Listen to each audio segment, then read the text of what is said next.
Okay, so we will continue our discussion for the continuous probability distribution, but this time the application, which is the normal distribution. Okay, let's talk about normal distribution. Let's say normal distribution. It is the most important continuous probability distribution in the entire field of statistics. Why? Because from the normal distribution, we could get data, we could analyze, we could at least have this uh, parameters that we could actually see, no? Kung gusto natin mag-analyze ng mga variables, pwedeng-pwede using the normal distribution. Okay? It's a graph called the normal curve, no? Usually bell-shaped curve which approximately describe many phenomena that occur in nature, industry, and research. Kaya, from this concept of normal distribution, we can actually see kung linearly related ba, parabolic ba yung relationship, okay? Because we could actually analyze the possible variables that we have. No? Errors in scientific measurements are extremely well approximated because of the distribution. Okay, so normal distribution in terms of the history, no, si Abraham de Moivre, okay, developed the mathematical equation of the normal curve no 1733. Okay, so that time wala pa kasi no before that 1733 wala. Dinevelop, meron naman pero yung calculation is medyo mahaba siguro. That's why mathematicians at time are competing, no? Ganun naman talaga.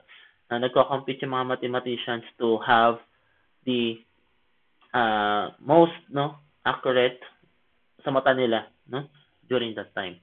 The normal distribution is often referred as the Gaussian distribution in honor of Carl Friedrich Gauss, no? So sa Gaussian distribution, maririnig nyo rin to sa mga susunod na subjects specifically sa numerical methods, no?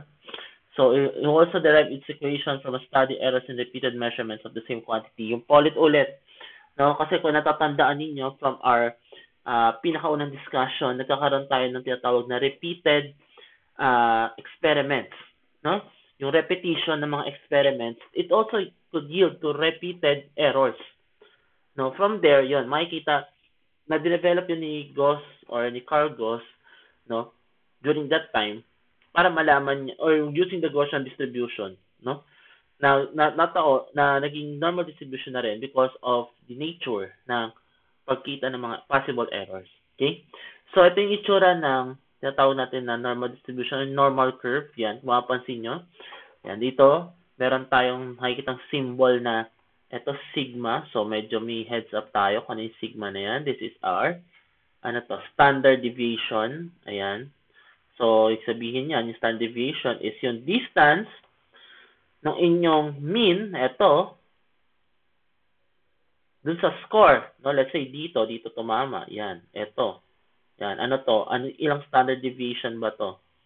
Yan, or sigma, yan. Anong standard deviation value yan? Ayan. Okay? So, makikita mo na yung pagkakalayo-layo ng mga possible scores kung scores ang ina-analyze natin. Okay? So, the density of the normal random variable x with the mean and variance sigma squared ay ito. So, ito ay formula-based na. So, from there, dito na magagaling tawag natin na normal distribution. No? Kung natatandaan ninyo, meron tayong ganito rin na approach sa binomial and dun sa ating mga napag-usapan. No? Binomial and Poisson distribution. So, ganito rin. Yun nga lang, just like I've said, yung ating x should be less than negative infinity dahil continuous to. And greater than negative infinity and less than positive infinity. Okay? So, 1 over square root of 2 pi sigma. So, hindi kasama yung sigma sa square root. Multiplied by e raised to negative 1 over 2 sigma squared, sabihin variance, multiplied by x minus mean squared. Okay? So, looks from by x minus mean, yan yung ginagamit natin for variance. Okay? So, ito, just like I said, ito yung normal curve, no? Tapos, meron din tayo tatawag na normal curves na dalawa, no? Double normal curves. Yun nga lang, ito ay nataon na yung inyong sigma 1 or standard deviation 1 is equal to standard deviation 2 at some point. Kaya naging magkamukha sila. No? Naging magkamukha. Okay? Pero, magkaiba yung value nung mean. No? Magkaiba. In this case, sinasabi dito na less than daw yung value ng mean kaysa sa ng una kaysa sa pangalawa. And then we have this normal curve siya, pero this time, equal yung mean, pero magkaiba yung value ng standard deviation. So, yung isa mas mataas, no? Siguro dito kasi x distances yung pinag-uusapan sa standard deviation. So, yung mean sub 2, or sorry, standard deviation sub 2, mas mataas kaysa sa standard deviation sub 1. Ayan. Kita naman dyan sa ating presentation. Okay? So, what are the properties of the normal curve? So, kanina, kahit ako sa inyo, may tatlo, no, klase. Pero yung pinaka-normal curve na isa lang. The mode, which is the point in the horizontal axis where the curve is maximum, occurs at x is equal to mean. Yung mode, di ba? Mode is the highest score. O yun. Makikita daw sa mean. Ito, parang ganito. Ayan. Ito, yan. Balikan natin. O, nandito daw. Yung mode na yan. Mode. Okay. Makikita dito sa mean. Equal din. Okay. Ano pa? The curve is symmetric about vertical axis through the mean. So, mapapansin nyo, pantay. Left side, right side. Okay? Same yung kanilang area. The curve has its points of inflection at mean is equal to at x equals to mu mean plus standard deviation. So, it is concave downward if mean minus standard deviation is less than x, but x is less than mean plus standard deviation and is concave upward otherwise. Okay? So, parang katulad ng ganito. Yan. Ito ay naka-concave downward, no? Kasi mukhang yung x value natin is greater than siya sa mean minus standard deviation, no? Tapos, mas mababa naman siya kaysa sa mean plus standard deviation. Kaya ganyan. Kung pabaliktad, pataas naman yung yung itsura ng normal curve. Okay? So, concave upwards ay pataas, no? Naka parang pa ganito ang itsura niya. Dito ko na lang dodraw yung stub Naka-ganito na. Okay? Concave upward. So, ano pa? The normal curve approaches the horizontal axis asymptotically as we proceed in either direction way from the mean. Ito yung sinasabi doon. So, kung naalala niyo yung sa inyong trigonometry or let's say algebra, yung asymptote, ito naman, horizontal siya. Ito yun, di ba? It approaches asymptotically on the horizontal axis. Ayan. Okay? And then, the total area under the curve above the horizontal axis is equal to 1. Dahil nga, kung matatandaan nyo, yung ating integral of f of x is actually the probability. No? Ito. Diba? Yung integral nitong area na to is actually our probability. Okay? Kaya, equal to sa 1 kung kukunin natin yung sagot. Okay? O parang lumalabas siya na cumulative function. Okay? So, ayan yung ating properties ng normal curve. So, areas under normal curve. Okay, so since pinag-usapan na rin natin na dapat equal sa 1, ito na. Pag-usapan na natin yung magiging area under the curve. Okay? Dahil dito na mag-umpisa, tinatawag natin ng distribution. Okay? So, the curve of any continuous probability distribution or density function is constructed so that the area under the curve bounded by two ordinates x, x sub 1, and x equal to x sub 2 equals the probability that the random variable x assumes a value between x sub 1 and x sub 2. Kaya, ganito siya. The probability that x is greater than x sub 1 but less than x sub 2 is yung kaninang formula. No, this time, in-integrate natin itong portion na to. Yan. Kasi siya yung may x value di ba? Ito constant lalabas to no? Yan. So, ito yung ayos niya. So, mukhang katulad nung binomial at Poisson distribution, no? So, ayan. Yan yung ating equation na tatandaan. Okay? So, ito, yan, normal distribution to. Ngayon, kapag ito yung binanggit doon sa equation. So, lalabas siya, ganyan ang itsura. Ganyan. No? So, from there, malalaman natin, no, mag-integrate natin gamit tong formula na to.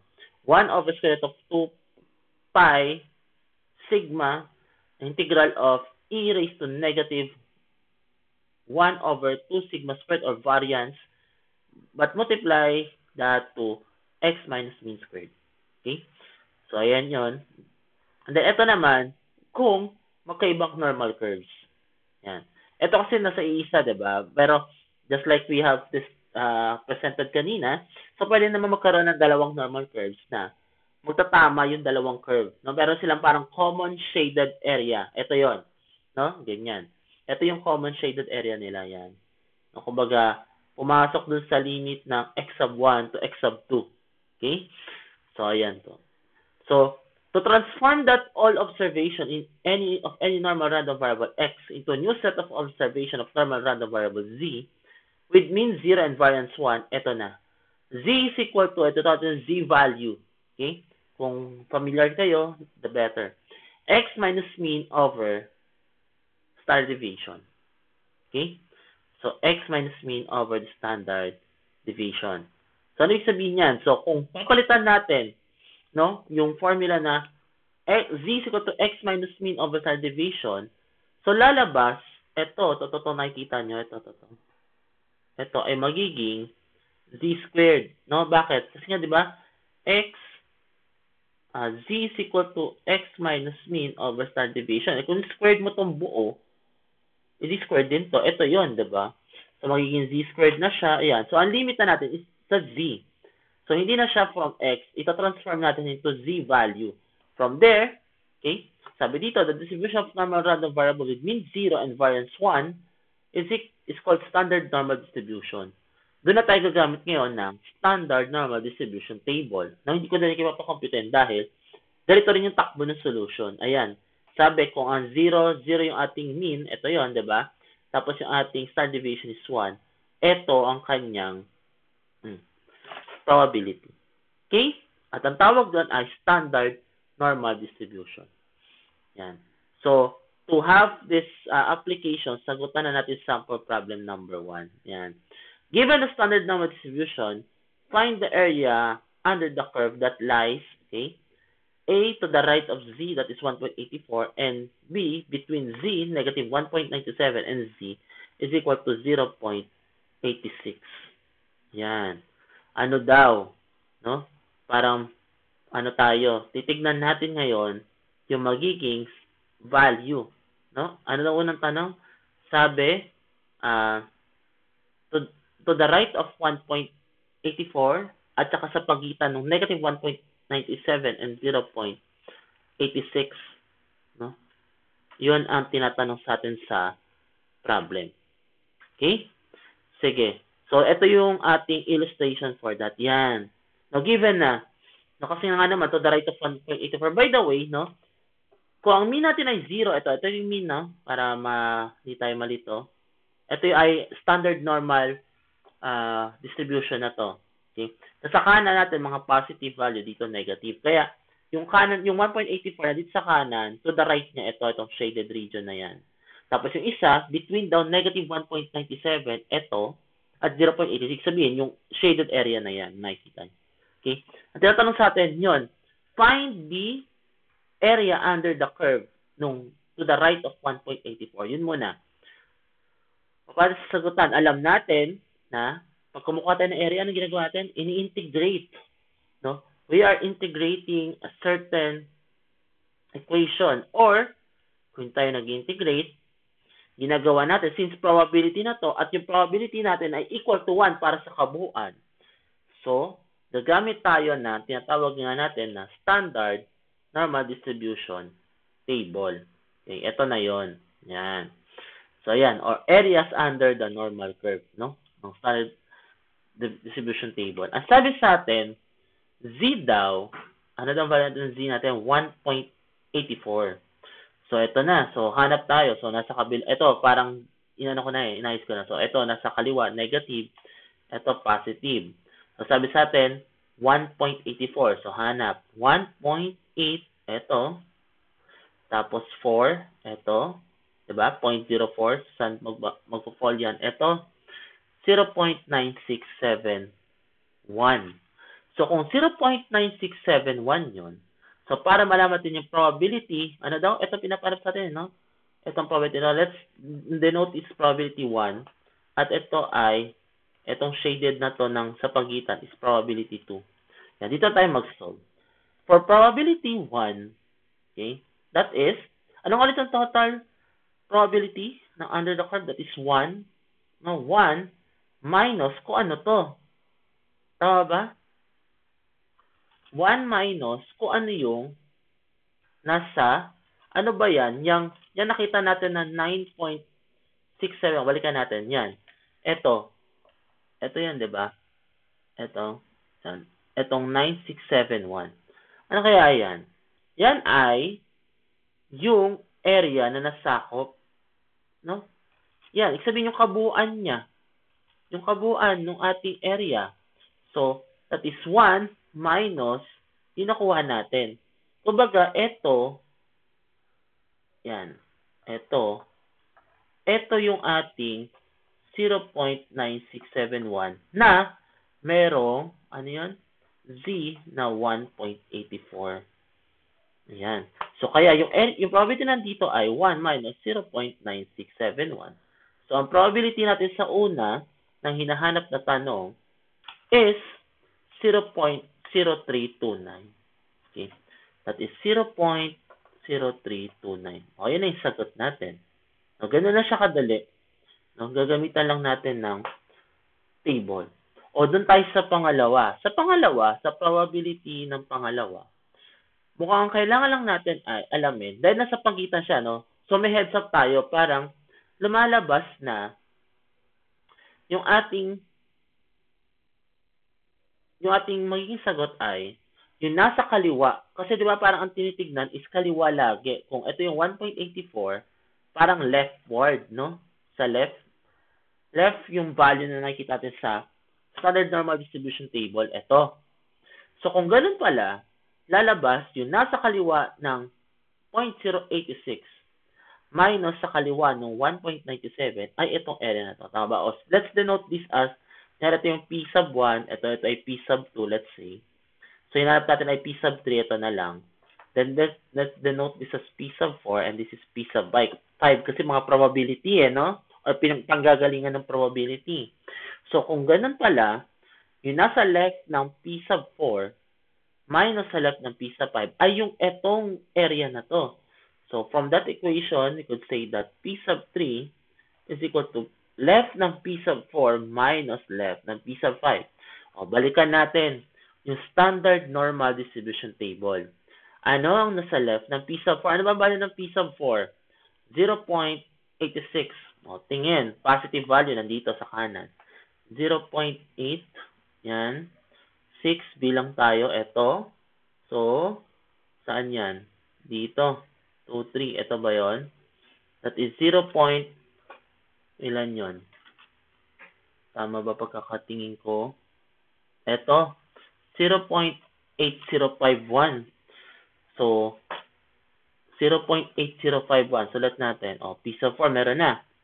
0.8051. Kaliwa niya yon. Minus, ano nasa kaliwa ng P sub 5? Ang P sub 5 natin is 1.97. O, tingin ulit sa distribution table. O, tingin. 1.97. Negative na this time. O, tingin tayo dito sa negative part. No? Sa negative part na tayo. Yan. O, negative 1.97. Negative 1.9. O, dito sa taas, ito, sakto. 97, ito. So, lalabas yan kung susundan natin. Ito, 0.0, tama ba? 0. Sorry. Yan. 0.0244. No? 0.0244. O, di. Minus 0.0244. So, ang ating P sub 3 or probability sub 3, no? Sa pagitan ng ating areas under sa dalawang curve ay, ano magiging sagot natin? That is equal to 0.7807. So, mataas, no? 0.7807, which is makatotohanan naman kasi pag tinignan mo yung area shaded, mas malaki talaga compared dito. Yung isa parang kung percent, 3% lang. Ito, halos 8%. Okay? So, that is for our first problem. Okay. So, let's dive to the second problem. Ito na. So, sabi dito, given the standard normal distribution table, same pa rin yung gagamitin natin. Find the value of K such that the probability of Z is greater than K, which is 0.3015. And the probability that Z is greater than K but less than negative 0.18 is 0.4197. So, yung illustration niya ganito. Actually, kahit walang illustration, mukhang kayang isab kasi ito ay ano naman, pabaliktad. Parang given a probability, hanapin natin yung value ng k na yon, di ba? So, pabalik yung ating solution for this one. Pabalik. So, tignan natin yung possible na pwede natin gawin. So, una, hanapin natin, kung pabaliktad pala to, edi hanapin natin ngayon yung value ng probability na nasa kaliwa. Sa letter A muna, or figure A muna tayo. Sabihin, alamin natin to, ano tong value na to, ano tong P sub 1 na to, yan. Ano yan? Diba? Ito, ano tong, so sabihin, meron ka ditong, ano, itong nasa kaliwa ng K, meron kang, ito, P sub 2, diba? Yung buong kaliwa niya, P sub 3, parang ganun, no? Yung buong kaliwa na to, P sub 3. Ayan. Tapos meron ka ditong P sub 4. Ayan. Parang katulad kanina, nag-minus na. O, gawin na natin yun. O, sa umpisa muna, sabi that probability of Z is greater than K na 0.3015. O, may idea ka na. Kumbaga, since pabaliktad siya, eto, may sagot na. No, hindi ka na maghahanap ng value. Parang, nabigay na. So, kung ganon, lalabas, ang solution ay, yung ating P sub 1 is equal to 1 minus, tama ba? 0.3015. O, meron ka ng P sub 1 ngayon. Ano ang magiging value ng P sub 1? P sub 1 is 0.6985. 0.6985. Yan na. O, meron tayong P sub 1. K yung hinanap sa atin eh. So, tignan natin ulit yung standard normal distribution table. Yan. Ano ang may value ng 0.6985? No? 0.6985. So, makikita natin yan. So, dito, kung mapapansin nyo sa negative, parang malabo, no? Parang puro 0.4 pababa or 0.5. So, dito ka na ngayon. So, ang 0.6, kasi ang nakuha natin is 0.6985 eh, di ba? Ito, 0.6985. O, tignan natin. 0.69. Yan, o, banda dito na. 0.69. Ayan. O, ito. Sakto. Ito na. 0.6985. O, saan siya tumama? 0.5 tapos plus 0.02. So, lalabas yung ating K value pala is nasa 0.52. Ayan. O, ito na yung sagot. No? Titignan nyo lang yung normal distribution table. Sabihin, ang sagot ito ay 0.52. Okay? O, ito na. Next na. Ano naman ang value ng K? Given ano daw, ito, Z is greater than K and less than negative 0.18 na may value na 0.4197. Sabihin, yung value pala nito na nakikita natin na P sub 4 is 0.4197. Ayan, ito na. May value na siya no? So, ganoon ulit. Mukhang pabalik ulit yung solution. So, pero given na, kaya natin malaman yung magiging value ng saan? Nasa kaliwa ng negative 0.18. Tama ba? Or yung P sub 3. Paano? Kung hanapin natin yung negative 0.18 sa normal distribution table. Ano to? Negative 0.18. So, negative 0.1 dito, bandang baba. Ito. Negative 0.1. Tapos 8. So, dito, pangalawa sa dulo. Ito. That is 0.4286. No? 0.4286 pala. So, sabihin, yung ating P sub 2, pwede ba natin i-assume na yung ating P sub 2 ay P sub 3 minus P sub 4. Yung P sub 3 natin ay kaliwa ng 0.18 which is 0.4286 minus 0.4197. Ayan, binigay na. So, makuha ating sagot dito ay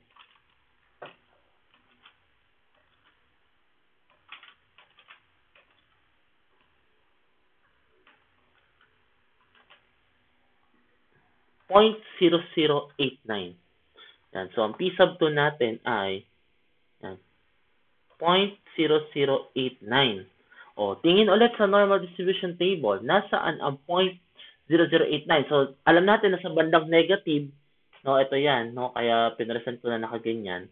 Sa bandang negative, nandun yung 0.4 pababa or 0.5 bababang value. So, dito natin hanapin. So, malamang negative side kasi kung titignan din natin yung distribution table or yung ating curve, nasa negative. No? Nasa negative. So, kung negative yon, ayan, kung negative siya, so, 0.0089. O, dito na, 0.00. So, tingin, o malamang nasa negative 2 point something yon. Kasi yung umpisa ng negative 2.4, 0.82. O, 0.089. O, yan. So, tingin tayo, hanapin natin. So, saan ba magpo-fall yung ating 0.0089? O, negative 2. O, ayan, dito, 2.4, 2.3. Tingin sa bandang ano. Ayan, eto. Negative 2.3, tapos may 0.08.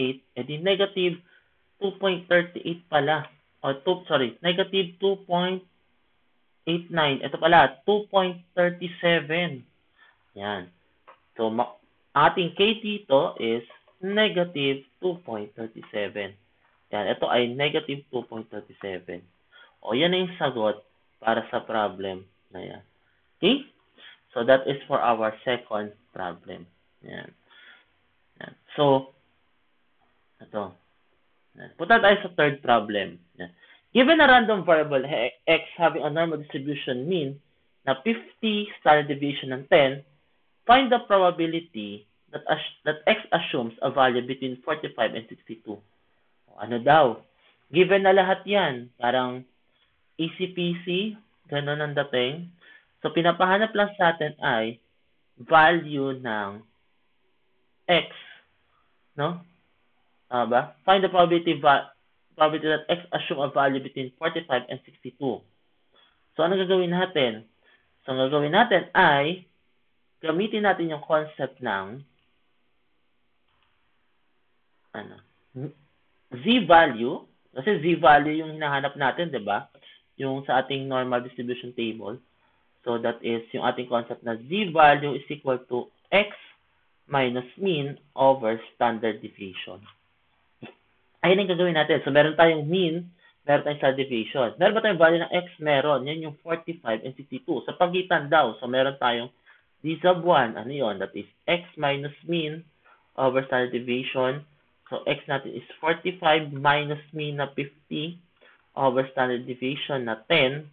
So, that is, ano ba magiging sagot dyan? That is negative 0.5. No?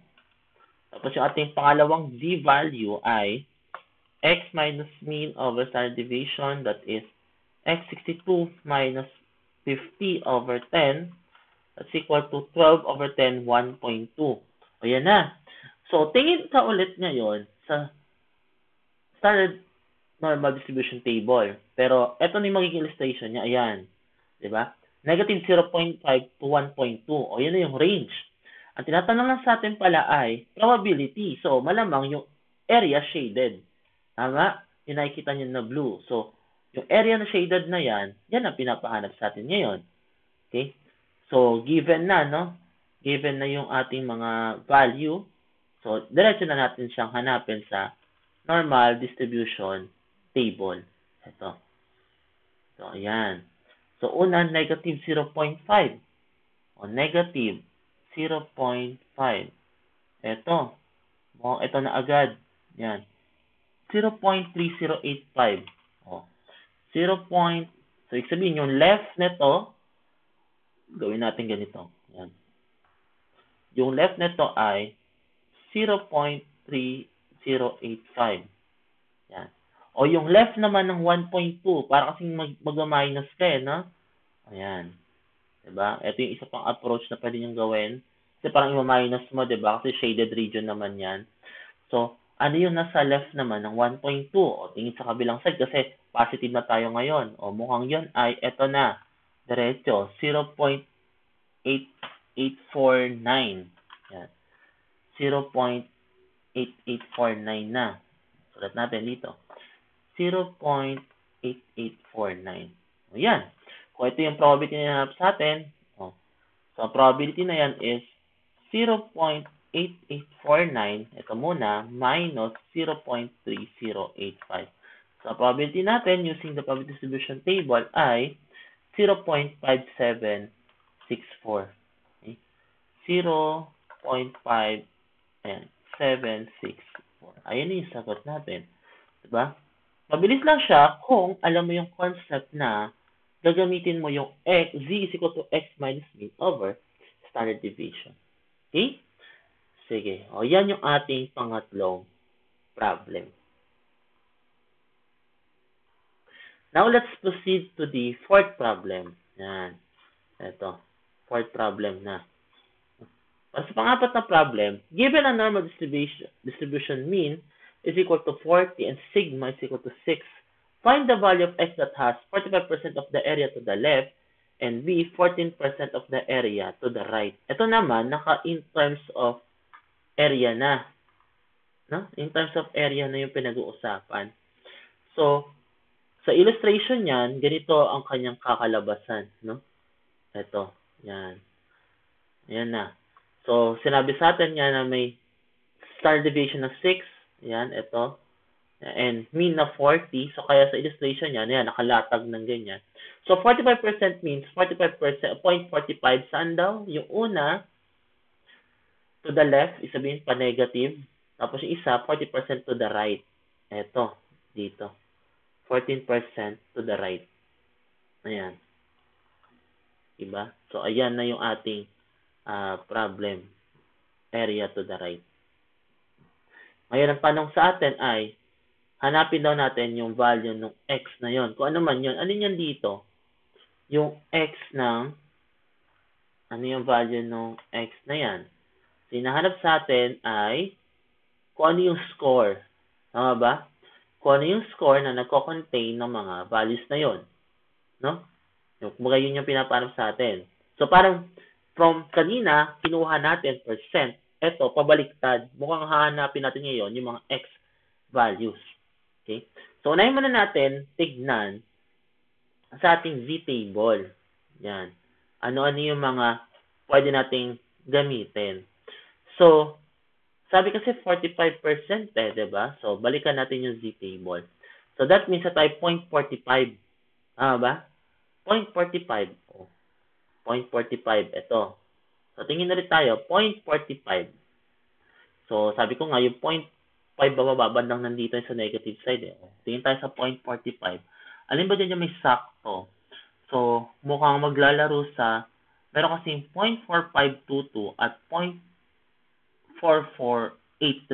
Tama ba?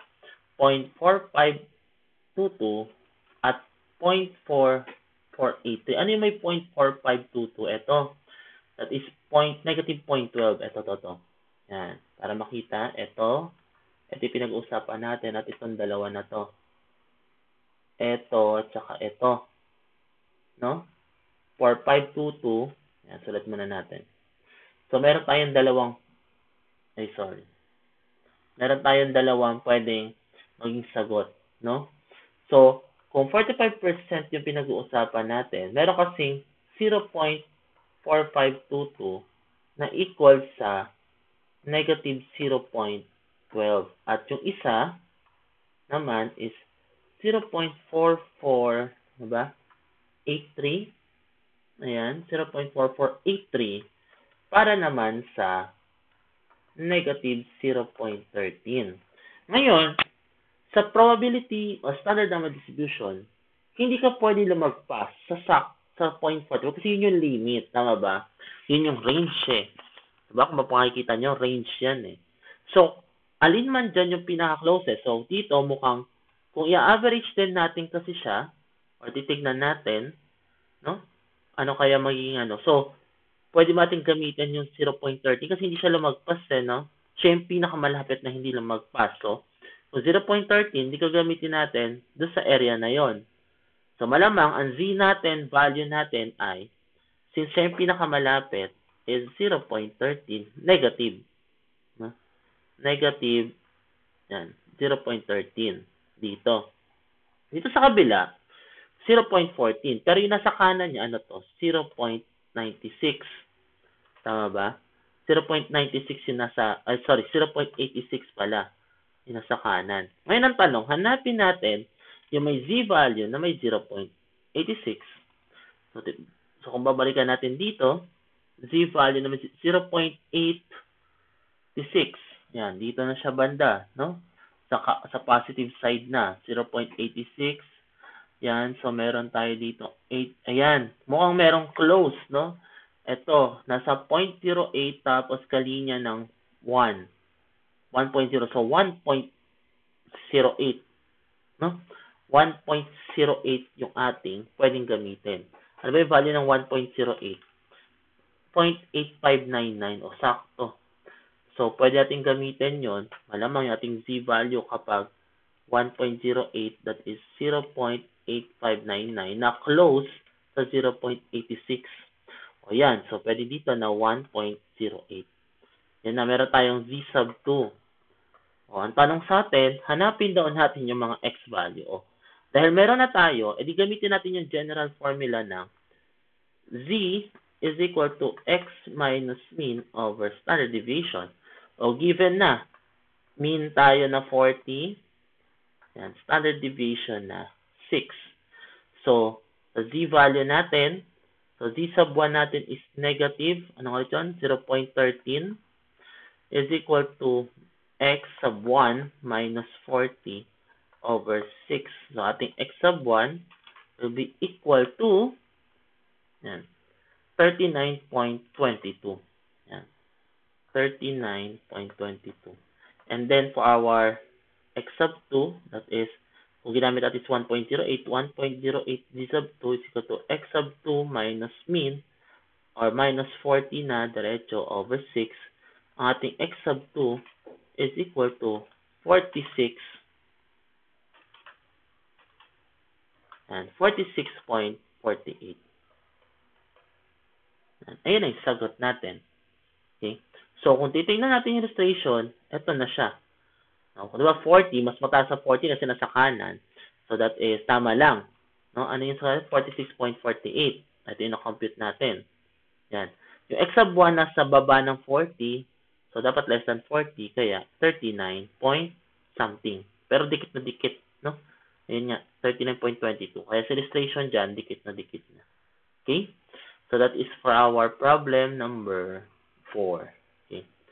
So, this problem number 5, yan, and problem number 6, yan, I will give it to you as your assignment in normal distribution or standard or normal distribution ng ating application ng continuous random variable. Okay? So, that's it for our discussion on normal distribution.